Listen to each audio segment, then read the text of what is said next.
concat allows you to concatenate two arrays. We're going to need another array. I'm going to give you a chance to redeem yourself here. Great. I know I wanted to say tomato, but I think it's a fruit. Grows on trees, so it's a fruit. Yeah. I took the easy one. Thanks. Let's see. Yeah. When it comes to fruits, broccoli. There you go. If I know how to spell it. Still a fruit, even Cauliflower. if I don't know how to spell it. I don't know how to spell that one. Now I'm stumping you. I think that's pretty close. We'll expect. There we go. That's how you spell cauliflower. What is artichoke?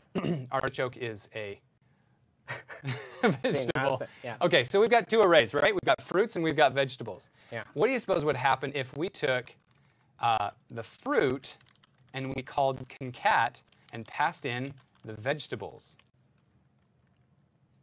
It would take the vegetable. I'll just tell you. It'll take the vegetables array, concatenate it onto the fruit array, keep them in that order, and let's actually take the sort off here so we don't have to get messed up with the order, and run that. Whoa, and it didn't work. Does concat return the result of that join? Yes, it does, and thank you very much for. I was actually just testing you there. So this is actually a good point because and you passed. Thanks. This is a good point because interestingly enough, some of the array functions have been implemented as immutable, and others are implemented as immutable. So when we get to one of the immutable ones, I'll let you know exactly what I mean. This one is immutable, meaning it just returns its value. So we need to capture that and set it in order to use it. There we go. Concatenation. All right, let's look at slicing. Let's go ahead and slice the fruit array. Let's slice it like this. Let's slice 0, 1. Slicing 0, 1 and then outputting this will give us just apple. Okay? So it's giving us the slice that we took out of it. It's sliced out starting with an index of 0 and going a length of 1, or going to an index value of 1. It's taken all of the array values in between, which is just apple. So when we're talking about that 0 represents, so this must be now a 0-based array. Absolutely. So go to the first one, which was at position 0, and take only 1. Yeah, and it's actually not a length, it's the end. So we can specify an index of 2. For instance, we could specify an index of 1, 2, an index of 2, and this will still just get 1 value. Oh, okay. Absolutely. There it is. We've taken the second one. It's not the easiest way to take the second value, but you get the point. It takes a slice out of your array and returns it. But now we're going to look at splice. And if we just hook up splice like this, I'm going to splice, and let's get a little bit more in here. Few more fruits in there. I know they're berries, but berries are fruit, right? Why not? Sure. So we take a splice of this, and let's say we want to splice at position 1. So we'll start with 1, and we want to go a distance of how many? Let's take 2 out of it, and then we want to pass in, uh-oh, I'm going to need some more fruit. Great. How about a melon and a grape? Well, that works. Okay, so splice is saying start where, how many to delete, and then what do you want me to put in? This is taking advantage of our arbitrary number of arguments that can be passed into a function, because I could just keep passing things in here all day long. Okay, let's see how that looks. It's not going to look like what you expect. Okay. Well, I'm not sure what you expect, but this is passing orange and banana. Those are the two pieces of fruit that I spliced, that I deleted from my array. So that's what's returned by this function. This splice is an example of a mutable function in JavaScript, meaning that when I just do this, it changes fruit for good. I see. So you have to be aware of that. It's not immutable. It's not going to leave your array alone. It's going to affect it. So we're going to affect this fruit array by splicing at position 1, deleting 2 fruit, and putting 2 more in there. Okay, so the advantage of that approach is that if you had a different variable at the beginning, var something equals, that fruit, you can find out what the difference was as well. Exactly. You kind of get two things back from that function. You get the things that were deleted from it as a return value, and then you get the resulting array as the mutated Sure. Array value. Absolutely. So let's take a look at what happens when we just let that change affect our array, and then we log it out.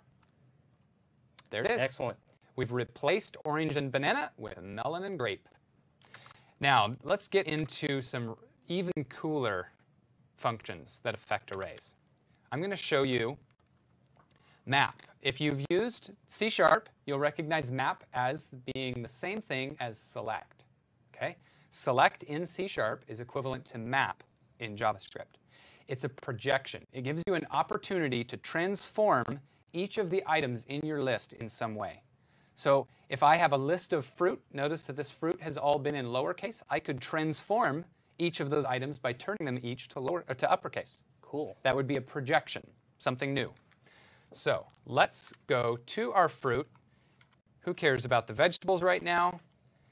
Let's take each of these values and export that as uppercase. So I will say fruit equals fruit map.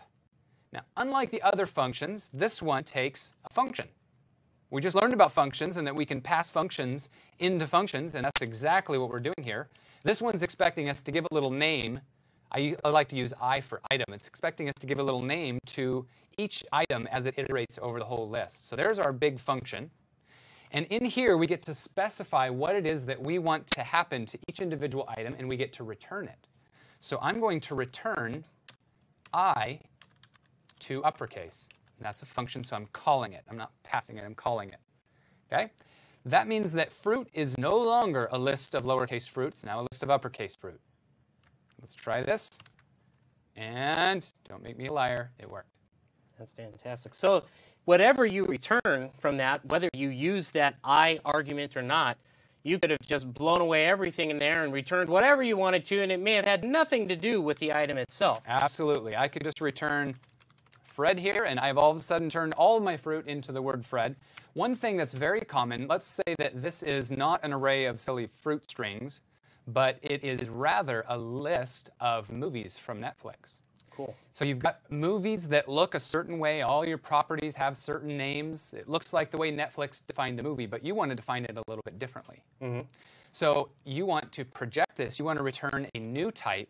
We're going to get into objects soon, but this is a little bit of a prelude. Sure. You want to return a new type. Now, this is no longer a list of mere fruit. This is now a list of objects which contain a property called fruit name that is the fruit name. Perfect. Okay? So we can return something completely new like that. And let's see how that looks. Now we're returning objects. Yes. I'm interested in learning more about objects. Good. Well, you just wait. So the map function is a projection, basically projecting whatever item is in our array into something completely new. Keep in mind, however, it doesn't have to be just a slight modification of the item. It can be a complete modification of the item. It can even be the result of a web call, like, for instance, XML HTTP request based on your item. So that's a really popular way to use it as well. I'm also going to show you how to filter. So filter is another one of these array functions, and filtering is somehow modifying or reducing the list of items that are in your array. It also is expecting a function that in this case is acting like a lambda function, if you're familiar with lambda functions. And we also, in this case, we don't want to return a value which will become the new item. In this case, we want to return a Boolean, which, if true, will determine that this item qualifies to stay in the list, or if false, indicates that it should be removed from the list. So just returning true, actually I would have to do return true. Just returning true would not affect the list at all. Everything would pass. Returning false would mean that everything failed and our list would have been stripped down to nothing. So I want to test our items in some way. I want to see if our items' first character, and I can access the first character of a string with this. If our item's first character is equal to A. Now, I know you C# people, your brains just exploded when you saw 3 equal signs in a row, and you're texting in the chat window right now that I made a mistake. If you aren't familiar with this syntax in JavaScript, this is a way of differentiating between the equals with coercion and the equals without coercion. Okay, so triple equals are important to understand the difference between that and double equals. All right. So I'm going to say this item can stay in the list if it equals A. Let's try it. And all we get is apple. It's the only item that was returned because it's the only one that begins with A. So that's the filter function. We also have sum and every. We're going to look at sum, every, and for each. Okay, those are the last three that we're going to look at. Sum is exciting. I like that one. So filter gives us a new list that is filtered down in some way based on our criteria. But if I say that I want to, for instance, return fruit every, and then for the function that I pass into every, I'm asking if every one of these items begins with A. There we go. So if every one of these items begins with A, then this should return true. And in fact, it's false, because not every one of these items begins with A. Now, I could say, does every one of these items, not begins with A, but does every one of these items have a length that is greater than 0? If every one of them has a length that is greater than 0, then I'll get a true. And then sum, I'm sorry, the every is equivalent to the all in C#. And then if you're familiar with the any in C#, you're going to recognize the functionality behind sum. Sum will tell me if some of these are greater than 0. And in fact, they all are, so it better be true that some are. But if we go back to our previous function and ask if the first character is equal to A, what am I going to get, Michael? I'm thinking, do any of my fruit begin with A? yes. At least some of my fruit begin with A. And so it's true. Awesome. And then one more function for arrays, and that is for each. So as opposed to logging this, I will say fruit.forEach also expects a function, also expects us to give a parameter that represents each item in the array.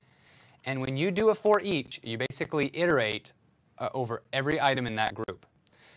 All the other ones iterate over the item in the group, but this is an explicit way to say for each of the fruit, I want to do something. This may or may not return an array, affect the array. You can do absolutely anything you want. Right. It's just a way of iterating over it. So if you really wanted to affect the array, that's when you might want to use map.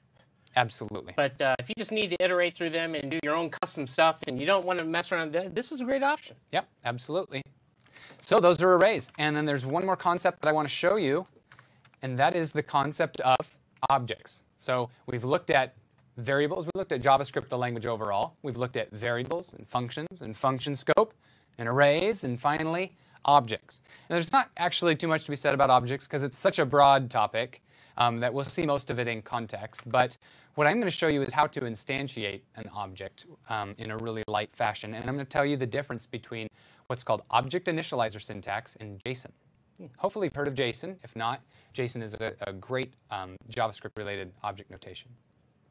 So an object, remember that an array, let's just call it A, my array equals, I use square braces, right?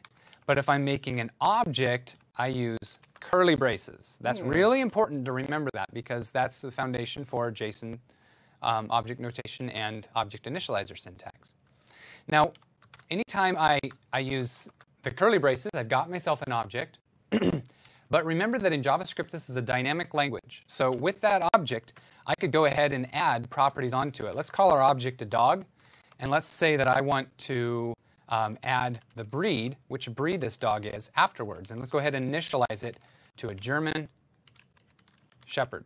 That's crazy. Absolutely. We're just dynamically throwing a property on there, something you can't do in strong-typed languages. That's right. Actually, I could also throw a function on there, like bark. And I suppose we might say something like log woof to implement bark. just thinking on the fly here. Sure. So we're dynamically adding these properties, including functions as properties, to our dog object. But these could be specified in the object initializer syntax. So we could just give ourselves some room, and here we could say, I want a breed that is German Shepherd, comma, not semicolon, but comma, and I also want bark. And bark